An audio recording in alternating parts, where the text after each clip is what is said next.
안녕하십니까, 이태윤입니다. 지금 저장성 신안강의 상황은 말하면 믿기 힘들 정도입니다. 길거리 상점들은 문을 닫고 점포 양도 간판이 여기저기 붙어 있습니다. 채소 파는 사람도 울고 부동산 파는 사람도 울고 인테리어 하는 사람도 울고 저희처럼 신발 파는 사람도 울고 있습니다. 저희 가게만 봐도 지금 100위안 정도 하는 신발인데요. 전부 소가죽으로 만든 신발이에요. 그런데도 사람들이 비싸다고 사지 않습니다. 한 켤레 가격이 공장 도매가 수준인데도 팔리지 않습니다. 지금은 10사람 중 8사람은 돈을 벌지 못한다고 말합니다. 배달 일을 하는 사람조차도 요즘은 주문이 줄었다고 하네요. 도대체 어떤 업종이 잘 되고 있는지 모르겠어요. 혹시 잘 되는 업종이 있다면 좀 알려주세요. 정말 부럽습니다. 도대체 얼마나 더 버텨야 절강성 온주시의 중고차 시장이 반등할까요? 여기 보세요. 10,000평이 넘는 부지에 차들이 빽빽하게 주차되어 있는데 사람은 한 명도 없습니다. 이 차들은 모두 이전 차주가 전기차를 산 뒤에 교체한 내연기관 차량들로 전부 상태 좋은 차량입니다. 차량 상태 한번 보세요. 이렇게 좋은 차들도 아무도 보러 오지 않으니 그냥 고철 덩어리일 뿐입니다. 폐업, 또 폐업입니다. 이 집도 문을 닫았고 저 집도 문을 닫았습니다. 저장성 서안에 계신 분들은 이미 눈치채셨을 겁니다. 이 거리야말로 우리에게 한때 최고로 인기 있던 의류 거리였죠. 바로 유명한 서안 홍교로입니다. 조금도 과장이 아닌 게 예전엔 가게만 열 수 있다면 뭘 팔든 얼마에 팔든 눈 감고도 돈을 벌 수 있었어요. 30평 남짓한 작은 가게의 연간 임대료가 100만 위안을 찍었고요. 이 거리에서 가게 하나 열고 싶어서 사람들이 머리 터지도록 경쟁했었죠. 성공도 시대 덕분이었고 몰락도 시대 탓입니다. 지금은 이 모든 것이 과거형이 되어버렸습니다. 한때 그렇게 북적이던 백회 광장, 지금은 그만큼이나 처참합니다. 지금은 점심시간 피크타임인데 이 거리 전체가 얼마나 썰렁한지 좀 보세요. 이 가게 막 문을 닫은 것 같죠? 저기 화라이스는 문을 닫은 건지 연 건지 알 수 없어요. 불빛 하나 없습니다. 지금도 꿋꿋이 실물 매장을 지키고 계신 사장님들께 묻고 싶습니다. 여러분 아직 괜찮으신가요? 얼마나 더 버티실 수 있을까요? 앞으로 다른 길은 있을까요? 중국 남부의 상업 중심지 절강성 온주시는 주로 소상품의 생산과 도매 판매를 중심으로 발전해 왔으며 개혁 개방 초기에는 눈부신 성장을 이루어 중국에서 가장 유명한 경제가 강한 시로 부상했습니다. 온주 사람들은 동방의 유대인이라고 불릴 정도로 전국은 물론 전 세계까지 사업을 확장하며 온주 현지 경제 규모를 훨씬 뛰어넘는 경제적 성과를 창출해냈습니다. 이로 인해 온주는 항주, 영파와 어깨를 나란히 하며 절강성의 철의 삼각지대 일원으로 자리 잡았습니다. 그러나 최근 몇 년간 중국 경제가 지속적으로 악화하고 여기에 현재 진행 중인 미중 무역 전쟁까지 겹쳐 온주 지역의 경제 상황은 급속도로 악화되고 있습니다. 공장은 줄줄이 폐업하고 상점들은 줄지어 문을 닫고 있으며 실직한 직원들이 물밀듯이 쏟아져 나오고 있습니다. 한때 화려했던 번영은 자취를 감추고 황량하고 쓸쓸한 풍경이 도처에서 목격되고 있습니다. 성남 야시장에 왔습니다. 세상에, 여기는 이미 다 망했네요. 전부 문을 닫았어요. 뒤쪽부터 철거가 시작됐어요. 여기가 철거될 예정인지 아셨나요? 기본적으로 전부 망했어요. 불 켜진 가게는 손에 꼽을 정도예요. 가장 번화하던 오마 거리조차 망하고 있습니다. 연달아 폐업하고 있습니다.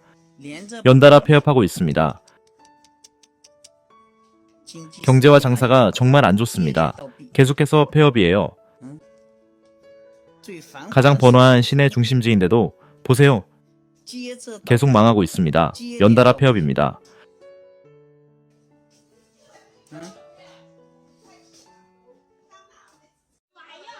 온주 건물 아래 사람이 없어요. 건물 아래 사람도 거의 없고요. 예전에는 여기 정말 제일 번화한 곳이었는데 지금 사람 보세요. 주말인데도 사람이 없어요. 엘리베이터도 철거하고 그냥 계단으로 바뀌었네요.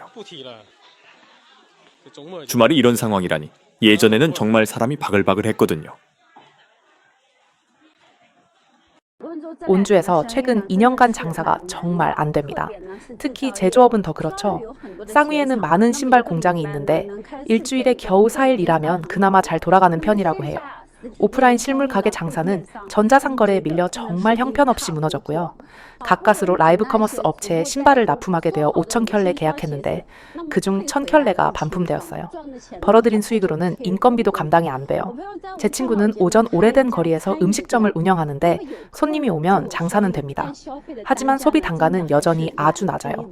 결국 문제는 지금 사람들 손에 돈이 없다는 겁니다. 돈 벌기 어려운 걸 다들 알기에 누구도 함부로 소비하지 않아요. 차전대로의 재부중심이라는 상업단지에서는 종업원이 손님보다 더 많고 알바생이 사장보다 더 걱정합니다. 걱정하는 건 장사가 안 되는 게 아니라 사장이 못 버티고 가게가 문 닫는 걸 걱정하는 거죠. 그러면 자기도 일자리를 잃으니까요. 며칠 전 한 손님이랑 얘기했는데 그분 지금 소원이 뭐냐면 자기 사장이 연말까지만이라도 버텨줬으면 좋겠다는 거였어요. 저는 정말 궁금합니다. 지금 온주에는 월급을 제때 지급하지 못하는 공장이 도대체 얼마나 될까요? 오전에는 회사에서 임금을 체불당해 대출 상환금을 감당하지 못해 돈을 빌리러 온 사람을 방금 접대했습니다. 이제 곧 월말이 다가오는데 직원들 급여를 줄 돈이 없고 어디서 마련할 곳도 없어 불안한 마음에 찾아온 사장님들 3명을 연이어 맞이했습니다. 그리고 방금 또 한 명의 사장님을 돌려보냈습니다. 가끔은 이런 사장님들을 보면 안쓰러운 마음에 차라리 포기하고 그냥 드러누워 버리세요 라고 말하고 싶을 때도 있습니다. 하지만 아침에 저를 찾아왔던 그분을 떠올리면 그 사람이 바로 그 사장님의 직원일 수도 있다는 생각이 듭니다. 만약 그 사장님들마저 다 포기해버린다면 그 직원들은 어떻게 생계를 유지하겠습니까? 온주 외에도 중국의 다른 대중소 도시들에도 공장, 기업, 오프라인 매장들이 전례 없는 도전에 직면하고 있습니다. 대량의 공장이 도산하고 인력이 실직하며 소비는 급격히 위축되고 있습니다.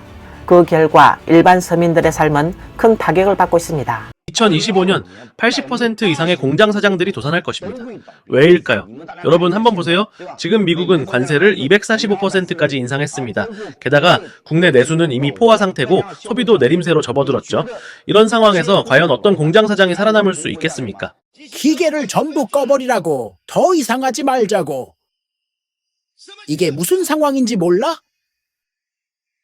왜 그렇게 말을 안 듣는 거야? 또 하나의 공장이 쓰러졌습니다. 수천 평 규모의 롤러 공장이 운영을 중단했고 이제는 정말 고철로 팔 수밖에 없게 됐습니다. 저쪽에서는 폐품 업자가 고철을 달아보고 있고 현장에 있는 이 설비들이 과연 얼마를 받을 수 있을지 모르겠습니다. 사천성에서 또 한 곳의 문과 창호 공장이 문을 닫았습니다. 작년에 제가 이곳을 차로 지나갈 때는 사방에 물건이 가득 쌓여 있었는데 불과 1년이 지난 지금은 텅 비어 버렸습니다. 들리는 말로는 2024년 당시 이 공장은 한 달에 3만 제곱미터 이상의 주문을 받을 수 있었지만 2025년 초에는 사람이 별로 보이지 않았다라고 합니다. 폐업한 이유는 말하지 않더라도 이렇게 대규모 공장이 문을 닫는다면 어떤 영향과 피해가 생길지 생각해 보셨나요? 이 건축자재 시장을 보세요. 문 연 곳보다 폐업한 곳이 더 많습니다. 오늘 여기 영업 뛰러 왔는데 뭘 뛴다는 건지 모르겠어요. 하나도 팔리지 않아요. 다 문을 닫았잖아요. 다들 올해 실물 장사가 어렵다고들 하는데 저는 이렇게까지 어려운 줄은 몰랐어요. 알았더라면 이 나무문 공장 같은 거 안 했을 거예요. 내가 뭘 못해서 이걸 했을까요? 매일 이 일 때문에 스트레스 받고 잠도 못 자고 밥도 못 먹고 매일 장사 걱정에 걱정 또 걱정이에요. 지금은 우리 제품이 잘 만들었냐 못 만들었냐의 문제가 아니라 아예 고객이 없어요. 수요 자체가 없다고요. 이런 대외 환경 속에서 우리 같은 나무문 공장은 이제 라이브 방송이나 쇼츠 영상 같은 온라인 채널을 통해서 자원을 끌어오는 수밖에 없습니다. 스스로 버티기 위한 방법이죠. 정말 어쩔 수 없어요. 다시 한번 증명된 건 밖에 나가서 영업 뛰는 건 이제 안 된다는 겁니다. 저는 그냥 조용히 제 라이브 방송하고 영상 찍고 진지하게 고객을 공장으로 유입시키는 데 집중하렵니다. 이 시장은 이제 다시는 안 올 거예요. 뛰어봤자 소용없어요. 아무 의미 없어요. 진심입니다. 안우이성 무호에서 인력 중개업에 종사하고 있는 샤오리는 해외 매체와의 인터뷰에서 현재 고용시장이 예전과는 완전히 달라졌다고 하소연했습니다. 그는 많은 업종의 경기가 좋지 않으며 공장들이 줄줄이 문을 닫고 있고 휴업하거나 쉬는 공장도 많아 노동자들이 돈을 벌지 못하니 기본적인 소비조차 줄었다고 전했습니다. 샤오리는 불과 2년 전만 해도 공장들이 전반적으로 인력이 부족해서 급여도 보통 5천에서 6천 위안 또는 그 이상이었지만 지금은 많은 공장이 4일 근무 3일 휴식 체제로 바뀌었고 하루 8시간 근무에 월급은 고작 2천에서 3천 위안 수준이라고 말했습니다. 정규직도 생계를 유지하기 어려운 형편이며 임시직은 더더욱 찾는 이조차 없다고 합니다. 그는 올해는 인력 중개 일이 너무 힘듭니다. 공장에서 사람을 감당할 여력이 없어요 라고 말했습니다. 수많은 공장이 문을 닫고 있습니다. 매일 엄청난 수의 공장들이 폐업하고 있으며 기계 설비는 점점 더 많아지고 도저히 다 처리할 수 없을 지경입니다. 어느 한 사장은 기계의 왕이라 불리는 몇 대의 복합 선반 밀링 머신을 구입했는데 기계는 그냥 방치된 채 녹슬고 있었고 결국 아무것도 남기지 못할 정도로 손해를 보고 울며 겨자 먹기로 팔았습니다. 또 다른 사장은 당시의 일선 브랜드라고 해서 제청 기계를 몇 대 샀는데 결국 돈을 갚지 못해 법원에 봉인 스티커가 붙여졌고 수익은커녕 온갖 복잡한 채무 문제만 더 떠안게 됐습니다. 또 한 사장은 100만 위안 넘게 투자해 양모의 4+4 동력 공구 탑 장비를 몇 대 구매해 2-3년 동안 이리저리 꾸려봤지만 결국은 적자 장사로 끝났고 몸까지 망가졌다고 합니다. 여러분께 아주 현실적인 이야기를 하나 드리겠습니다. 저희는 5선 도시인데요. 제 가게에서 요즘 사람을 구하고 있어요. 그런데 어떤 현상이 벌어졌는지 아세요? 최근 지원자가 정말 많아졌습니다. 공통적인 특징은 대부분 외지에서 고향으로 돌아온 사람들입니다. 그들의 이전 직장 상황을 조금 알아보니 대부분이 임금을 체불당했거나 구조조정을 당했거나 아니면 공장 자체가 폐업한 경우였습니다. 거의 전부가 공장에서 돌아온 사람들이고 나이도 그렇게 많지 않습니다. 전부 22세에서 26세 사이입니다. 여러분이 사는 도시는 어떤지 모르겠지만 우리 도시는 확실히 귀향 열풍이 꽤 많아진 느낌입니다. 이번 달 들어 고향으로 돌아오는 사람이 확연히 많아졌어요. 그러니 2025년에는 모두가 열심히 일할 수밖에 없는데 그 외 또 뭘 할 수 있겠습니까? 지금 점점 더 많은 공장이 문을 닫고 있습니다. 사실 그 공장 사장들이 일을 그만두고 싶어서 그런 게 절대 아닙니다. 주된 원인은 몇 가지가 있습니다. 첫 번째 이유는 은행 대출입니다. 예전에 은행에서 대출해줄 때는 당신이 돈을 원하기만 하면 마치 형제처럼 굴었어요. 얼마든지 빌려드립니다. 라며 말이죠. 하지만 막상 상환할 때가 되면 태도가 돌변합니다. 안 갚습니까? 바로 고소합니다. 이렇게 사람을 정신적으로 완전히 지치게 만들고 고통스럽게 합니다. 두 번째는 정책 변화가 너무 빠르다는 점입니다. 투자하고 공장을 세우라고 장려할 때는 조건 다 맞춰드립니다. 라고 말하면서 부추깁니다. 그런데 막상 모든 자금을 다 들여 공장을 세우고 나면 곧바로 환경보호검사, 안전점검 등 온갖 규제들이 몰려와 숨도 쉬기 어렵게 만듭니다. 결국엔 공장을 닫을 수밖에 없는 지경에 이르게 되죠. 기업을 운영하는 입장에서 누가 자신의 회사를 망하게 하고 싶겠습니까? 여러분이 보시기에 지금의 제조업 도대체 어떻게 해야 할까요?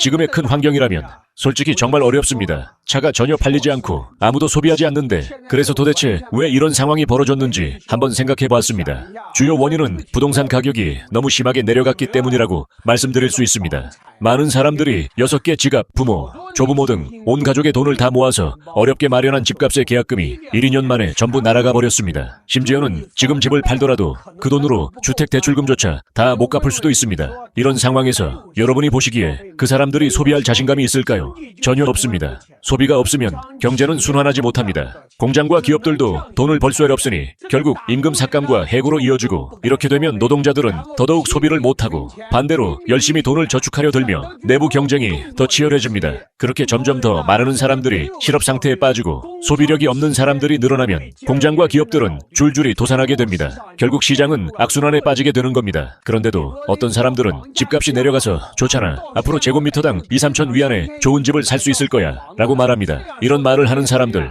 정말 너무 순진합니다. 경제에 대한 기본적인 상식이 전혀 없습니다. 만약 주택가격이 정말 그렇게까지 내려갔다면 당신은 오래전에 일자리와 수입을 잃었을 것입니다. 학강의 집값을 보세요. 그렇게 싼데도 왜 아무도 안 삽니까? 그 이유가 바로 거기 있습니다. 소매업계에서 요즘 화제가 되고 있는 이슈 중 하나는 또 하나의 상업 유통회사가 파산하고 도산했다는 것입니다. 왜 또라고 하느냐고요? 지난 10여 년 동안만 해도 우리 같은 6, 7성급의 소도시에서 술을 팔던 업체, 생활 소비자의 일용잡화, 프랜차이즈 사업을 하던 업체들까지 크고 작은 업체들을 합치면 10여 곳 이상이 문을 닫았습니다. 누군가는 그냥 자포자기하며 포기했고 누군가는 구속되었으며 또 누군가는 영원히 이 세상을 떠나기도 했습니다. 한때 영광스러웠던 그 시절은 이제 다 지나가 버렸고 결국에는 안타까운 결말로 끝났습니다. 물론 이런 일은 우리 지역에서만 발생하는 건 아닙니다. 이 몇 년 사이에 전국 각지에서도 수많은 전통 유통업자가 도산했습니다. 사람들이 정말로 열심히 하고 진심으로 잘해보려고 했지만 이미 엎질러진 물이었고 되돌릴 수 없었습니다. 또 누군가는 양심 없이 계획적으로 자금을 빼돌린 후 도산을 유도해 결국에는 한 명의 양심 없는 인간으로 인해 남은 직원들과 그 가족이 희생양이 되는 결과를 만들었습니다. 하지만 어떤 방식이든 결과는 모두가 손해를 보는 패배였습니다. 그중 하나의 업체가 무너질 때마다 수백 명에서 수천 명의 가정이 함께 영향을 받게 되는 것입니다. 망했어요. 또 망했어요, 여러분. 저는 수천만 위안의 자산을 가지고 있었는데 빚더미에 올라앉은 상태가 되기까지 단 2년밖에 걸리지 않았습니다. 말하면 웃으실지 모르겠지만 2016년에 가라오케방 2곳을 열었고 3년도 안 되어 전부 망했습니다. 그 후 저는 지지 않겠다는 마음으로 전자상거래, 공장 운영, 회사 창업까지 했습니다. 하지만 지금 전자상거래 사업도 망했고 공장도 더 이상 버티기 힘든 상황입니다. 정말 너무 힘듭니다. 1985년생인 저는 날이 갈수록 형편이 나빠지고 있습니다.